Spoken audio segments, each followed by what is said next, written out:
বরোদাবাসী খুবই ধার্মিক।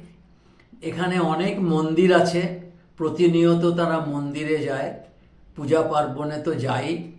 এখানে সাই বাবার অনেক মন্দির আছে বিভিন্ন এলাকাতে। ইলোরা পার্কে যে সাই বাবার মন্দির আছে সেটা খুবই জাগ্রত। এখানে প্রতি বৃহস্পতিবার সাই বাবার জন্মদিনে সাই বাবার ভক্তরা একত্রিত হয়, পূজা আরতি করে, তারই এক ঝলক।